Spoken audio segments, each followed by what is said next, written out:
ओम शांति। ओम शांति। ओम शांति। आज बाप दादा की 30 अप्रैल 2023 के अव्यक्त महावाक्य हैं। रिवाइज डेट है 17 नवंबर 1994। आज की ज्ञान मुरली का शीर्षक है हर गुण व शक्ति के अनुभवों में खो जाना अर्थात खुश नसीब बनना।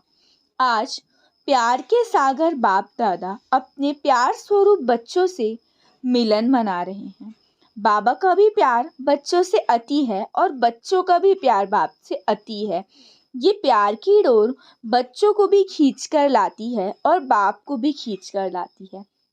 बच्चे जानते हैं कि ये परमात्म प्यार कितना सुखदाई है।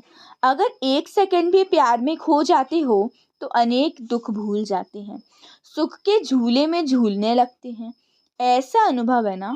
बाप दादा देख रहे हैं कि दुनिया के हिसाब से आत्माएं कितनी साधारण हैं, लेकिन भाग्य कितना श्रेष्ठ है जो सारे कल्प में चाहे कोई धर्म आत्मा हो, महान आत्मा हो, लेकिन ऐसा श्रेष्ठ भाग्य ना तो किसी को प्राप्त है ना हो सकता है।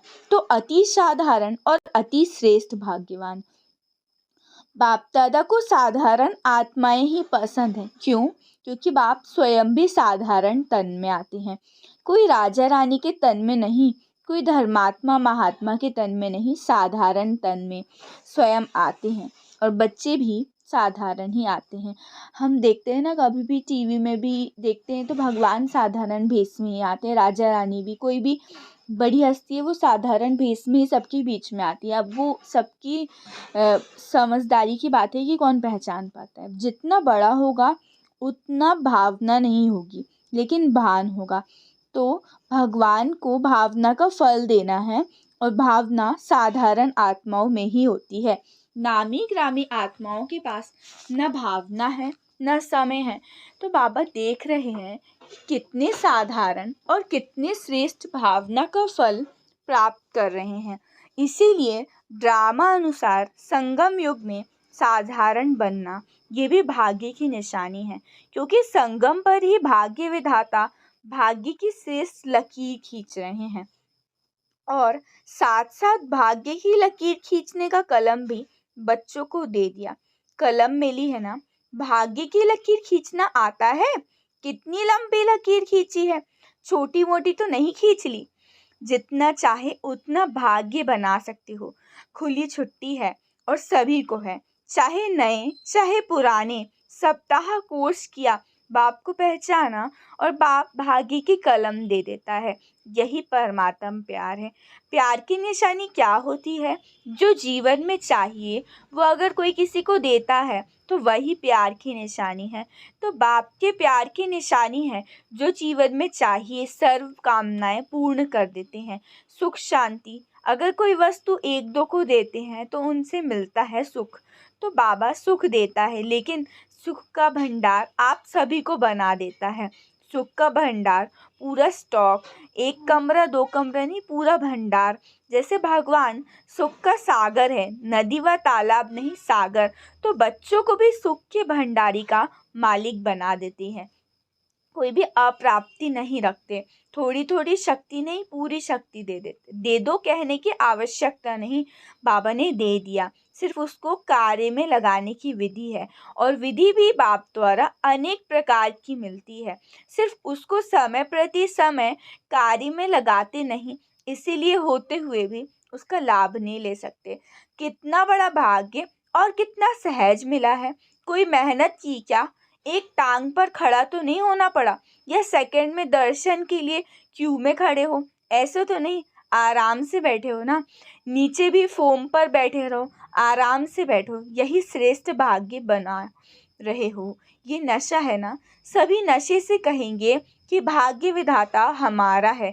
जब भाग्य विधाता आपका हो गया तो भाग्य किसको देगा? भाग्य विधाता को अपना बनाया, अर्थात भाग्य के अधिकार को प्राप्त कर लिया। जिसको नशा है वो सदा यही अनुभव करते हैं कि भाग्य मेरा नहीं होगा तो किसका होगा, कि भाग्य विधाता आपके पास है। इतना नशा हमेशा रहना चाहिए, कभी चढ़ना उतरना नहीं चाहिए।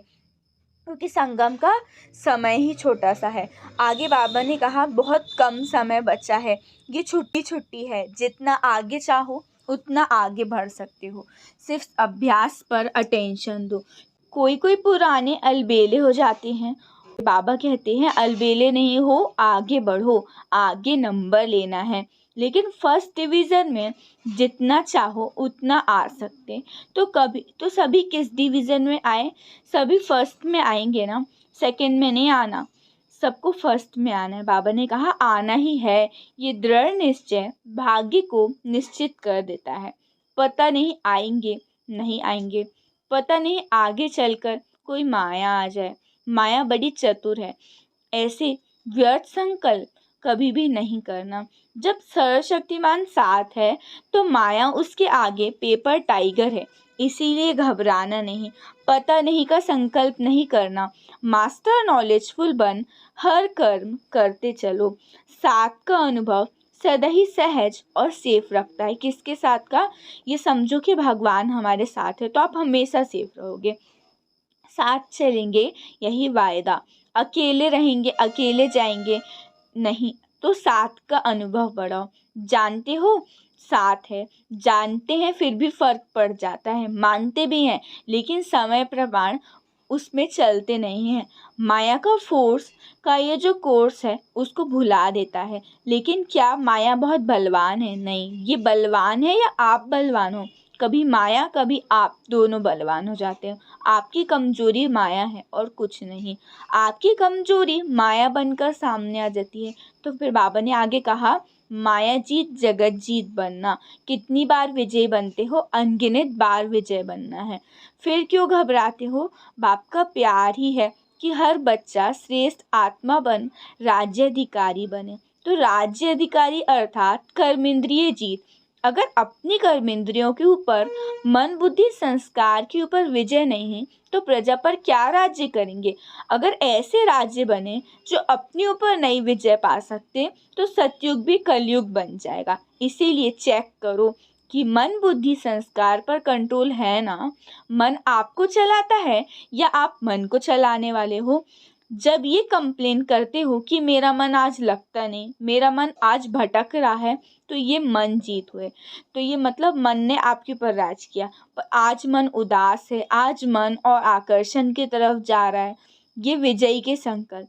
तो जो स्वयं पर विजय प्राप्त नहीं कर सकते वो विश्व पर कैसे विजय प्राप्त करेंगे? इसलिए चेक करो कर्मेंद्रिय जीत, मन जीत कहाँ तक बने। अगर फर्स्ट डिवीजन में आना है तो इस लक्ष्य से लक्षण को प्राप्त कर सकते हो।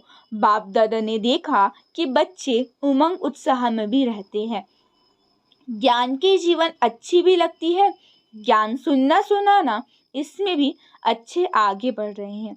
लेकिन चलते चलते अगर कमजोरी आती है तो उसका कारण क्या है? विशेष कारण है कि जो कहते सुनते एक एक गुण का, शक्ति के पॉइंट्स का अनुभव कम है। मानो सारे दिन में स्वयं भी व दूसरों को भी कितनी बार कहते हो कि मैं आत्मा हूँ, आप आत्मा हो, शांत स्वरूप हो, सुख स्वरूप हो, स्वयं में भी सोचते रहो और दूसरों को भी कहते रहो। लेकिन चलते फिरते आत्मिक अनुभूति, ज्ञान स्वरूप, प्रेम स्वरूप, शांति स्वरूप अनुभूति वो कम हो जाती है। सुनना कहना ज़्यादा और अनुभूति कम। बाबा ने कहा एक एक गुण का वर्णन, शक्तियों का वर्णन करते हो लेकिन अनुभव नहीं करते, तो अब अनुभव भी करो। अगर सभी से पूछे कितना पुरुषार्थ होना चाहिए तो थोड़ी ही हाँ कहेंगे। जितना मिल रहा है उतना जीवन में, कर्म में अनुभव हो। बाबा ने कहा सभी गुण शक्तियाँ स्वयं को भी अनुभव हो और दूसरों को भी अनुभव हो।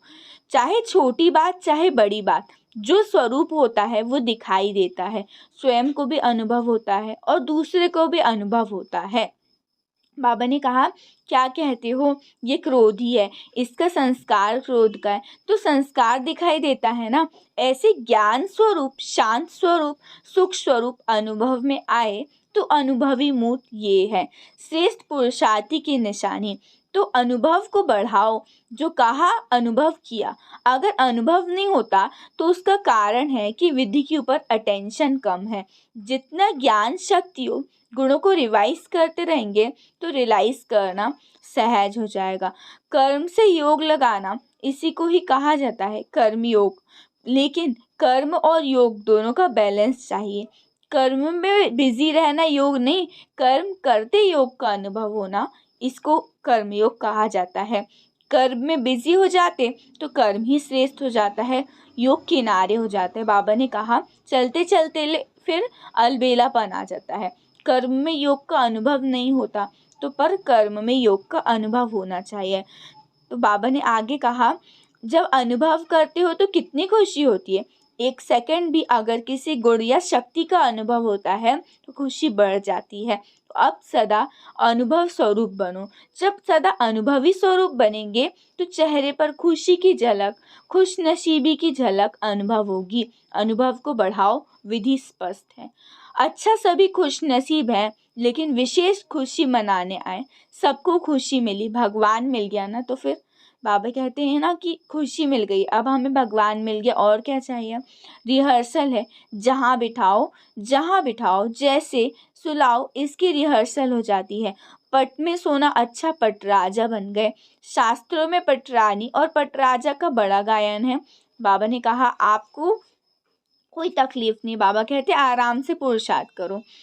ये परमात्म मिलन कम भाग्य नहीं है, ये परमात्म मिलन का श्रेष्ठ भाग्य कोटों में कोई आप आत्माओं को ही मिलता है।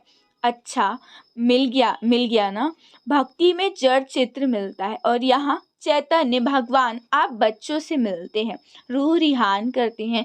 तो ये भाग्य कोई कम है क्या? फिर भी आप लकी हो, समय की गति बदलती जा रही है। बाबा ने कहा आगे चलकर वृद्धि होगी, बदलेगा। फिर आप लकी हो क्योंकि टू लेट के टाइम पर नहीं आए, लेट के टाइम पर आए हो तो सब अब खुश हो। बाबा ने कहा अभी आप लेट के टाइम पर आए, टू लेट के टाइम पे नहीं आए। अंत समय में बहुत भीड़ लगेगी तो फिर भगवान से मिलन ही नहीं हो पाएगा, फिर अपनी श्रेष्ठ स्थिति काम आएगी। अच्छा, चारों ओर के सर्वश्रेष्ठ भाग्य विधाता के भाग्यवान आत्माओं को सदा मन जीत जगत जीत के निश्चय और नशे में रहने वाले, सदा हर गुण शक्ति और ज्ञान के अनुभवी आत्माएं, सदा बाप और साथ रखने वाले कंबाइंड स्वरूप आत्माओं को, सदा श्रेष्ठ भाग्य की लकीर को सहज श्रेष्ठ बनाने वाले ऐसे अति समीप और श्रेष्ठ आत्माओं को बाप दादा का याद प्यार और नमस्ते। अब कहो हम रूहानी बच्चों की रूहानी बाप दादा को याद प्यार, गुड मॉर्निंग और नमस्ते नमस्ते नमस्ते। वरदान है वाणी और मनसा दोनों से एक साथ सेवा करने वाले सहज सफलता मूर्त भव। वाणी और मनसा दोनों से एक साथ सेवा करने वाले सहज सफलता मूर्त भव। विस्तार है वाचा के साथ साथ संकल्प शक्ति द्वारा सेवा करना, यही पावरफुल अंतिम सेवा है। जब मनसा सेवा और वाणी की सेवा दोनों का कंबाइंड रूप होगा तब सहज सफलता होगी, इससे दुगनी रिजल्ट निकलेगी। वाणी की सेवा करने वाले थोड़े होते हैं, बाकी देख करने वाले दूसरे कार्यों में जो रहते हैं उन्हें मनसा सेवा करनी चाहिए। इससे वायुमंडल योगयुक्त बनता है। हर एक समझे मुझे सेवा करनी है तो वातावरण भी पावरफुल होगा और सेवा भी डबल हो जाएगी। स्लोगन है सदा एकरस स्थिति के आसन पर विराजमान रहो तो अचल अडोल रहेंगे। सदा एकरस स्थिति के आसन पर विराजमान रहो तो अचल अडोल रहेंगे। अच्छा, ओम शांति, ओम शांति, ओम शांति।